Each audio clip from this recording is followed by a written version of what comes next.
Longue vie à Bristol TV, j'espère que vous ferez beaucoup de belles choses et de belles rencontres. Voilà.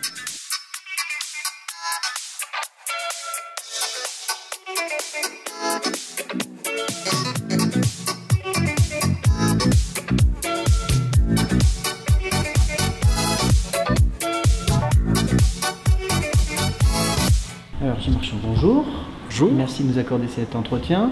Donc, vous venez à Cannes pour présenter votre film, donc votre dernier opus en tant que réalisateur, puisque vous êtes scénariste à la base, qui s'intitule Dans la forêt.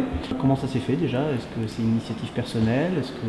Ah oui, tout à fait. C'est, comme on dit, une idée originale. Enfin, le point de départ, c'est une situation d'ailleurs autobiographique qui est deux enfants qui partent en fait voir leur père qui vit et travaille à l'étranger depuis qu'il est séparé de leur mère. Et moi, c'était une situation que j'ai connue enfant. Après, mon envie était d'une certaine manière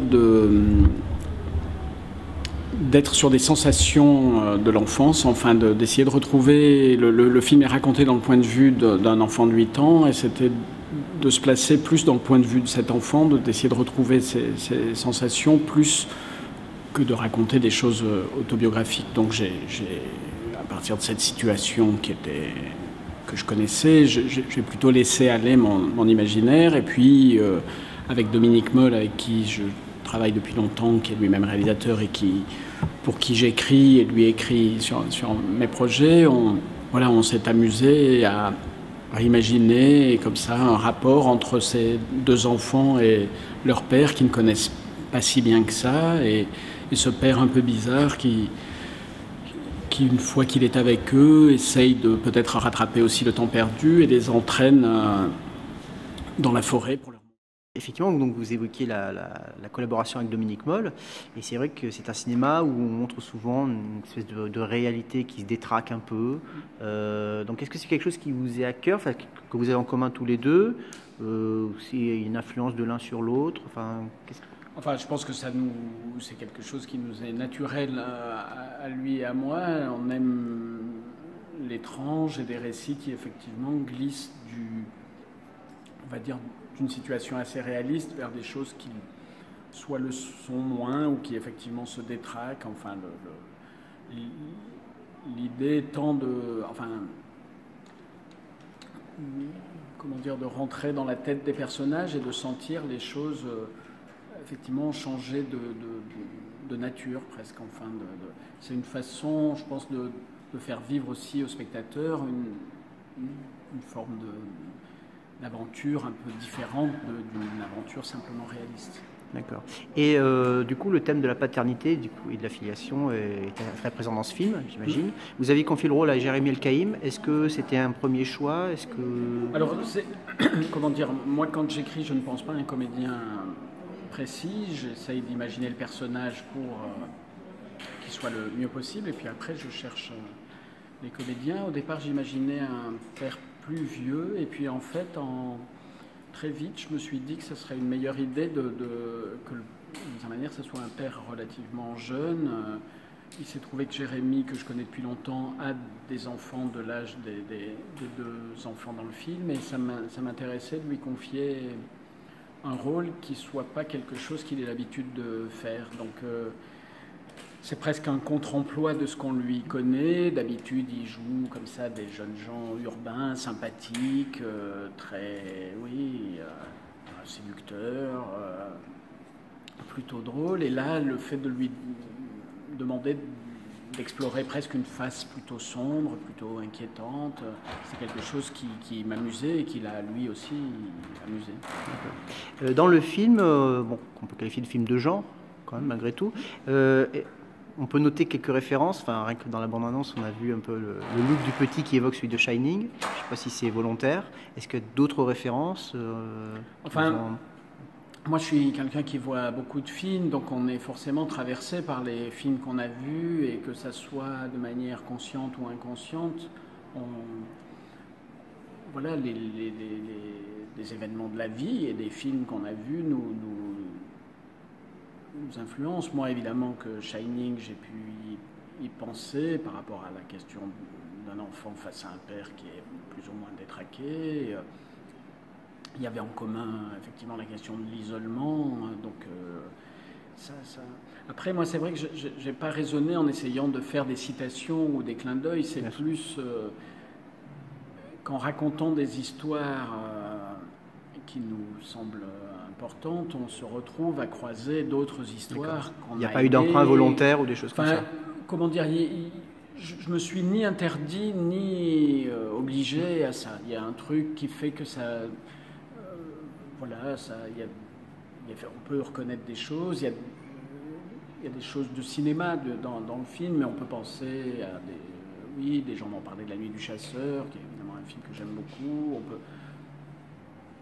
enfin des tas de films sûrement, mais ce qui m'intéressait, c'est aussi parce que comme c'est un récit qui a quelque chose, comment dire, d'un peu archaïque, enfin qu'on cherche, enfin ça... Il y a très peu de personnages, il y a cette forêt, la cabane, c'est des éléments très classiques de narration. On peut penser aux contes de fées, à des... Et donc forcément, on croise des tas d'autres récits, quoi. Il y a une créature un peu étrange, donc qui dit créature, voilà, on peut penser aussi à Frankenstein, ou à des...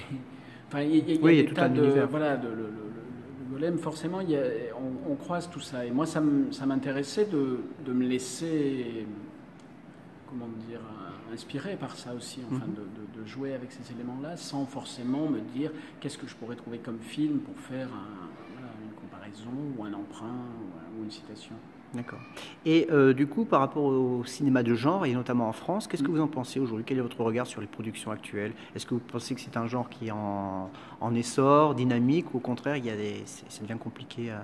On peut dire une chose et son contraire. Évidemment que la France ne semble pas une terre traditionnelle du cinéma de genre. On est plutôt dans une forme de naturalisme, plus que de surnaturel. En même temps, il y a toujours eu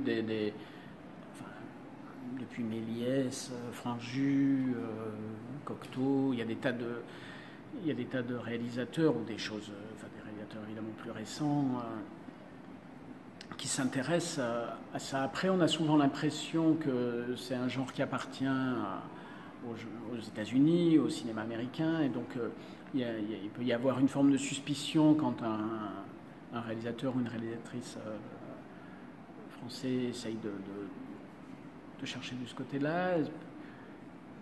On voit en Europe, enfin que ce soit pour le coup dans les pays nordiques ou en Espagne, il y a beaucoup de choses qui relèvent du genre. L'année dernière, ici à Cannes était présenté Grave, qui sort bientôt. Donc je pense qu'il y a toujours des choses possibles, et c'est assez bien, je trouve, de s'amuser avec ça, enfin de chercher de ce côté-là si c'est des choses qu'on aime et qui nous intéressent. Après, moi, c'est vrai que je ne me dis pas je veux faire un film de genre. Comme spectateur, j'ai toujours été sensible à ça, mais pas seulement. Et j'aime bien les frontières un peu bizarres, et donc le fait de transgresser des frontières m'amuse plutôt. Alors évidemment, partir d'une